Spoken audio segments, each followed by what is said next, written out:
As the first voting draws near, the president takes stock, and we do too. Tonight on Washington Week. Since taking this office, I've never been more optimistic about a year ahead than I am right now. And in 2016, I'm going to leave it out all on the field. Taking the long view. The spending bill had some big wins for the country, whether it's lifting the oil export ban, increasing military spending, or renewing health care for the 9/11 first responders. I will do everything in my power to beat Hillary Clinton. So Donald, is great at the one-liners, but he's a chaos candidate. From governing to politicking, from interest rates to terrorism fears, it has been an eventful week. As the president leaves for vacation, we assess the year in the White House, on Capitol Hill, on the campaign trail, and at the Fed. Covering the week, Peter Baker, Chief White House Correspondent for the New York Times. Dan Baltz, Chief Correspondent for the Washington Post. Amy Harder, Energy Correspondent for the Wall Street Journal. And Eamon Javers, Washington Correspondent for CNBC. Award-winning reporting and analysis. Covering history as it happens. Live from our nation's capital. This is Washington Week with Gwen Ifill. Once again, live from Washington, moderator Gwen Ifill. Good evening. We've reached that part of the year where everyone begins to take stock. At the White House, the president tried for a victory lap. I said at the beginning of this year that interesting stuff happens in the fourth quarter, and we are only halfway through. President Obama seemed upbeat, perhaps because he was headed to Hawaii, as he claimed credit for a budget, pitched forward to criminal justice reform, and insisted again that he does have a plan to defeat ISIS. Peter, does the president have a reason to be optimistic? Well, look, he finished the year in some ways better than you might have expected at the start, right? He had just lost the Senate and was back on his heels.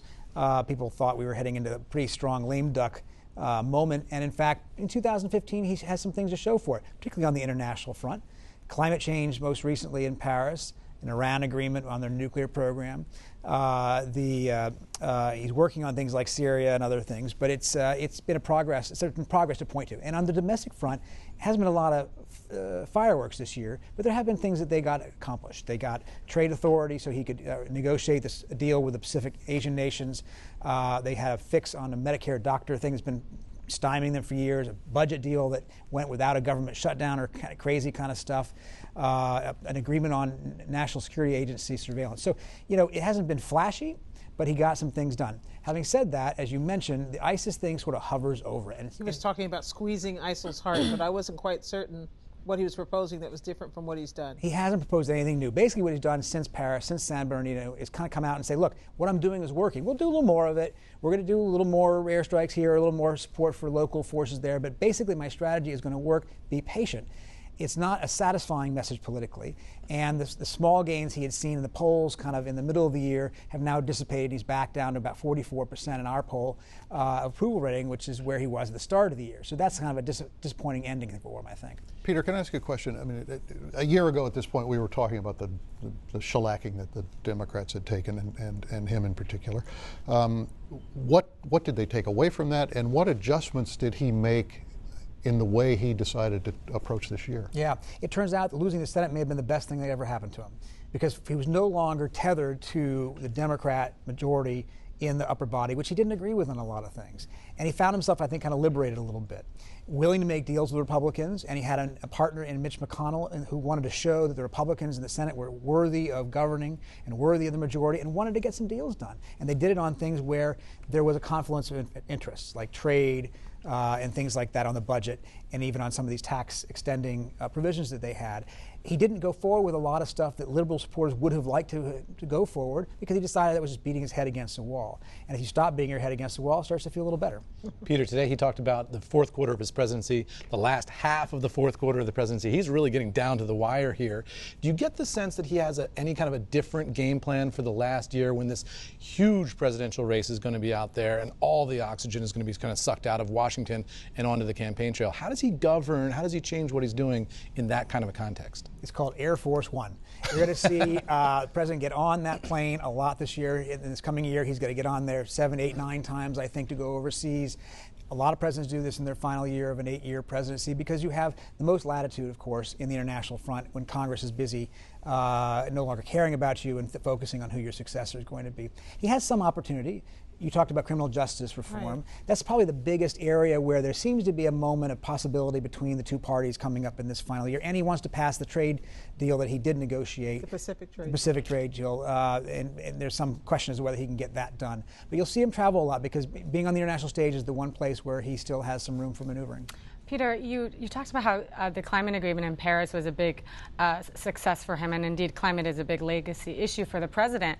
In the spending bill that Congress passed today and Obama signed today into law, it lifted the oil export ban, which a lot of environmentalists think goes counter to his commitments in Paris. How do you think the White House is handling that perception among his environmental base? Yeah, there's a lot to actually criticize even in the Paris Agreement if you're from the environmental left, which would be, there's really no binding nature to this in terms of the actual targets. Anything that 190 some countries agree to, you have to wonder if it really does all that much. There's a lot of smoke and mirrors arguably behind it, but what he's pointing out is we've never had anybody get to this point, and you have to get to this point to get to the next point. And his word today he used in the press conference a lot was persistence. This is part of a persistent strategy. Bear with me, in effect, we'll get to where we ought to go to. Not very satisfying sometimes to his own supporters who would like what they feel is more drastic action. And obviously this is criticized a lot from the right as well. Coal states and a lot of energy supporters feel this is going to be damaging to them as well. The president also seems to be leaning away from the potential for failure when he talks about slippery slopes, especially when he talks about Syria. That's caution, right? He's very cautious on this. He had a meeting this week with some of the newspaper columnists. It was an off-the-record session, but some of the information kind of came out. Just happened to come out. It's hard to imagine how that happens. That would be a Peter Baker. Thanks to Peter Baker. Keep writing those columns. David Ignatius, who wrote about it elliptically somewhat in the newspaper next to me, that Dan represents. But in any case, what you heard him say apparently in these columnists is, it isn't worth it. The people who want to send ground troops there, it isn't worth it. The ISIS is not an existential threat. He doesn't see it that way. Now, this is where he's gotten criticized, right? He said they were the JV team at one point. He said they were contained at one point. He's had a very measured assessment of ISIS, and that has been controversial for him and leaves him in a tough position. Okay. Well, the obvious backdrop for all of this continues to be the fractious presidential campaign. Typically, the Republicans have been the ones fighting, Jeb versus the Donald, Rubio versus Cruz, and everyone else hoping for a piece of the action. I am totally committed to the Republican Party. I feel very honored to be the front runner. For Marco to suggest our record's the same, it is like suggesting the fireman and the arsonist have the same record because they're both at the scene of the fire. And then today, the Democrats got in on the action as the DNC and the Clinton campaign accused Bernie Sanders of political dirty tricks. Rather incredibly, the leadership of the DNC has used this incident to shut down our ability to access our own information which is the lifeblood of this campaign. What a way to go into the holiday season. That is not holiday spirit. First, explain what this dispute was about between Bernie Sanders, Hillary Clinton, and the Democratic National Committee. I'll try to explain it as simply as I can, but it's complicated. The Democratic National Committee maintains a voter file, a large database that the campaigns are allowed to use and then add their own proprietary information to it based on the work that they're doing out in the field, the calls they're making, the contacts they're making, their ratings of different voters. A vendor for the DNC had a glitch, and the firewall that's supposed to keep proprietary data separate from the other camps opened up for a 40-minute period. Bernie Sanders' campaign noticed it, and they went in and accessed some of the data of the Clinton campaign. In essence, they took proprietary data. This was discovered. The senior people in the campaign said, we can't do this. They fired one of the people. There were 4 people who accessed it. But the DNC, as retribution in launching an investigation, said the Sanders campaign cannot have any access to this file, which means they're now in the middle of a campaign. They're 5 weeks from Iowa. They're making calls every night. They can't access what they've had before, right. And so they've come out and sued the DNC to get access to it. We've come a long way since the days when Bernie Sanders, absolutely on pain of death practically, refused to criticize Hillary Clinton, defended her on the emails, but now it seems like the gloves are off. It's quite a remarkable turnaround. And as you say, I mean, this has been a pretty civil campaign between the two of them. And this somehow has exploded over the last 24 hours since the news first came out. Part of it, I think, is that the Sanders campaign feels aggrieved. But on the other hand, the Clinton campaign says, now, wait a minute, you guys were in the wrong. You went in, you didn't have to download this data. Yeah. So that fight's going to continue. There's a debate Saturday night in Manchester, New Hampshire. No doubt this will come up, at least in part. But both sides are kind of using it to energize their forces right now. Republicans. Let's talk about the Republicans. What's going on? What do we expect? What did we come out of that debate with? It feels like everything is up in the air again. Well, it is. We're at the end of the year, and I think there are very few people within the Republican Party or outside the party who have much better idea of how this is going to turn out than they did 6 or 8 or 9 months ago. Donald Trump is leading in all of the national polls, and in fact, in the wake of his controversial statement about banning Muslims from coming into the United States, he's gone up in the polls. He went up in a poll that we did this week. He's gone up in several other polls. His margin ahead of the second place candidate is bigger than it has ever been at this point. And yet you have this feeling still that this is quite an unsettled race. Ted Cruz is rising in Iowa. There's a real competition underway in New Hampshire. And so we head into a very, very crucial period with everything on the line and nobody quite sure who to go after. I think the most interesting moment in that debate was really Ted Cruz and Marco Rubio, both 44, I think, year old senators, Cuban-American backgrounds, conservative, but very different in their approach and very different in their politics, right? They seem to be competing for the same mantle? Well, I think each of those candidates, and they're both very skillful candidates, believes that in the end they will face the other in the finals of the nomination battle. Now, neither one can explain what happens to Donald Trump in that scenario, but they've been pointing at one another now for 6 or 8 weeks, and it really came out in that debate, particularly over the issue of immigration, and then continued for several days. The issue is that Senator Cruz is trying to keep Rubio in the box as having supported a path to citizenship. And during that Gang of 8 battle over the Senate bill a couple of years ago, Cruz offered an amendment that would have allowed people who are here illegally to gain legal status. So Rubio is trying to say, well, you are basically where I was, and Cruz is trying to say, as he said in this, we're in totally different places. But this is a fight that it had to come and will continue until we see some resolution of it, Iowa, New Hampshire, South Carolina, and on. Quick. Going back to the Hillary Clinton and Bernie Sanders spat, do you think people outside the Beltway are really going to care about this? What kind of impact do you think it could have on the voters for both of these candidates? As I say, it's an inside game. People are not going to get fixed on it, but the degree to which one side or the other can use it as an energizing force to rev up their folks. That race had kind of settled in, and both sides, I think, need something to get it going again, and particularly Sanders. Okay, and somewhere Martin O'Malley is smiling as well.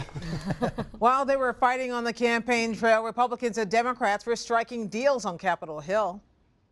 I don't think this is the way that we should be governing, but we are where we are, and we have a bipartisan compromise where, by the way, I think we've got some good wins. And look, Democrats won some things too. That's the nature of bipartisan compromises.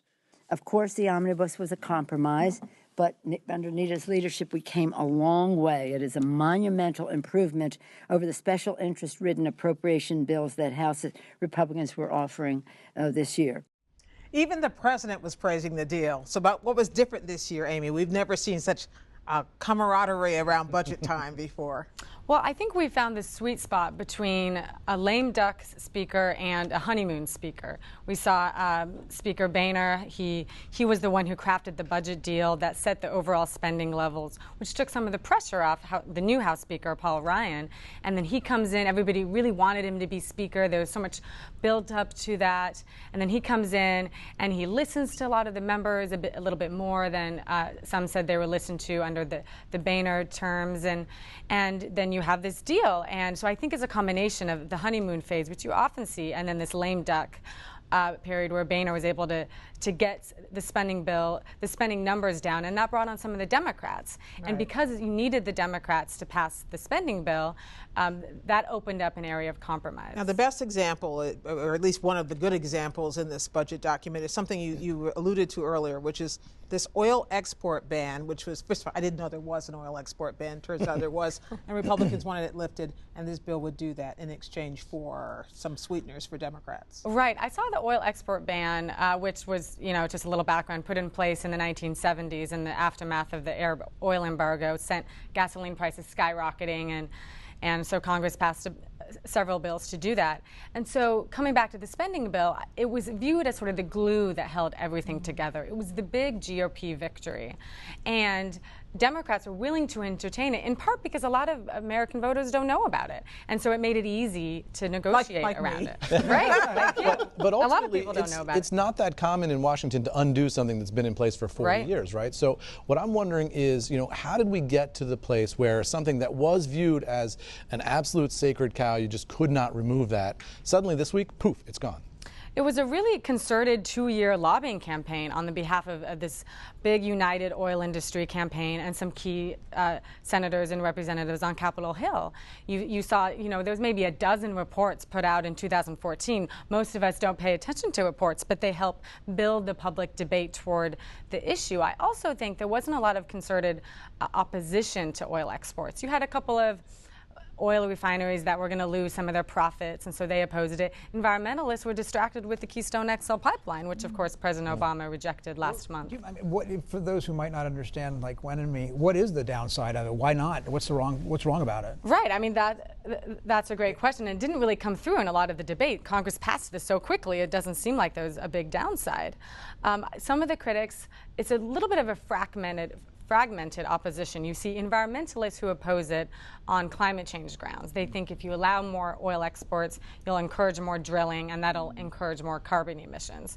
You have some consumers who are, of course, worried about gasoline prices being higher. That was the biggest concern. And those reports that I referenced, all of them, everybody from Harvard to the government, concluded that it would not raise gasoline But politically, the old horse trading thing, the Democrats got something for this on renewables. Right. And it's funny because both Minority Leader Pelosi and Paul Ryan both declared this a victory for them. And the Democrats secured 5-year extensions of wind and solar tax credits, which, I talked to one senator, Senator Martin Heinrich, a Democrat from New Mexico, who's pretty liberal on these clean energy issues, and he said we would not have been able to get these extensions if we did not have the oil export ban. Now, of course, I spoke with House Majority Whip Steve Scalise, a Republican from Louisiana, and he said, well, we got a permanent policy and they only got temporary policy, so it's a victory for us. Eamon, everybody wins. You mentioned Speaker Ryan and being in a honeymoon phase. What does this tell us about the kind of power he might be able to wield? Does he have a longer leash from the conservatives than John Boehner did, or is this just a kind of a year-end example of a gift that he got that he won't be able to replicate? I think time will tell. I mean, what Tea Party is kind of what I'm thinking. You look on Capitol Hill, they passed a $1.15 trillion spending bill. The Tea Party members of the House were relatively quiet. And so I think that's part of, they were kind of, it's the honeymoon period. I think they felt like they were listened to more than they were under Speaker Boehner, like I said. But I think time will tell whether or not he's going to be able to continue this. I think, and he's going to have to lean more on Democrats, and I think that could eventually come back to hurt him even more than it did Boehner. There's nothing like a honeymoon. I bet you the president thinks that from time to time. He can't remember his honeymoon. He can't remember it. And finally, one of the least surprising but most dramatic government actions all year, the Federal Reserve moved to raise interest rates for the first time in nearly a decade. We saw this coming, but why this timing, Eamon? Well, they raised it by 1/4 percentage point, and they raised it at the point which they felt like it was inevitable that they had to do it, but it wouldn't do too much damage to the overall economy, right? There's a real push-pull here with interest rates. Incremental. Right. After 2008, they ratcheted interest rates down fast. If you look at a chart, it goes straight down like a cliff to near zero. It's been near zero for years and years and years. And this was the Fed saying, finally, we think we have the confidence now to take the training wheels off the economy and let it go on its own. And we're starting to get a little bit worried if we keep it down too low for too long, we could have a couple of negative outcomes. One is inflation could start to tick up. We haven't seen that so far, but that could be a problem. And also, there's a theory that if you keep interest rates down really low for a long period of time, what you end up doing is encouraging all sorts of risky speculative behavior, and you create other bubbles in the economy going outward from the Fed. So they said, we don't want that either. So now was the time where they felt comfortable to take those training wheels off. So, Eamon, I'm going to the shopping mall tomorrow, and I got a 10-year-old kid I got to buy for. Yep. What does this mean to me? I mean, what does this do for average Americans? Does it change their spending patterns? Does it change their costs? What does it do for... Not yet. It's a big symbolic turning point in the economy, because now it says we've ended the era of near free, easy, low money.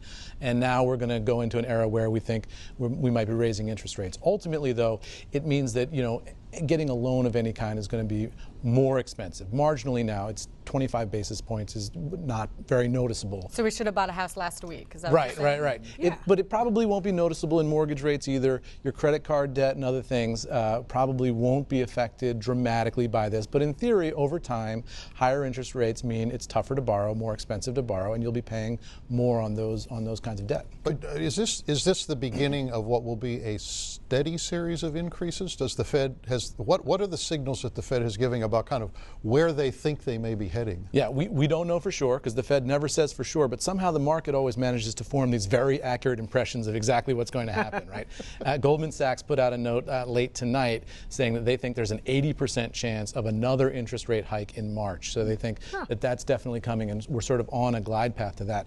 And so for consumers, that means higher interest rates again, but also it means for banks, probably more profit, because what we saw on Wednesday when they raised rates was within minutes, some of the banks announced that they were going to raise the prime rate. That is the rate that they charge for people to borrow from them. But a lot of the banks said, but we're not going to raise the rate that we pay to consumers who have deposits. So there's a spread there, and the banks are capturing and keeping that spread. So profitability for the banks here is one of the likely outcomes. What about inflation worries? Wasn't Janet Yellen in her statement signaling that she is still worried potentially might have to ratchet back? Yeah, there is this concern out there that inflation would increase. And according to all the economics textbooks, if you have these low interest rates, it should spur inflation at some point. And we just really haven't seen it out on the horizon at all. What Yellen was saying in her speech was that she was concerned, one of the reasons she wanted to raise interest rates is because if they see the economy start to slow down later, they want to have some powder in the keg to be able to ratchet those interest rates back down again. That's a tool that they can use. If it's at zero, you're at zero and you can't use that tool anymore. And briefly, how did Janet Yellen come out? Smelling like a rose? Smelling... I think she pulled off one of the greatest Jedi mind tricks in Fed history this week. I mean, to use an appropriate metaphor this week.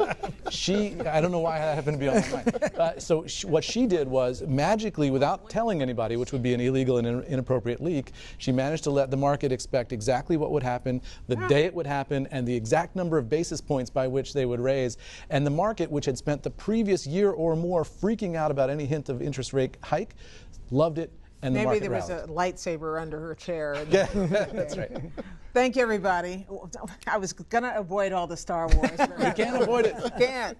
Washington Week will be away the next 2 weeks, so your local PBS station can bring you special holiday programming next week, and then the following week from Vienna, the New Year's celebration 2016 with host Julie Andrews. That could be me.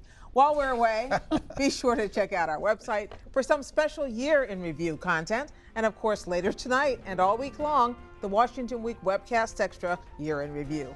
We'll see you next year on Washington Week. Happy holidays and good night.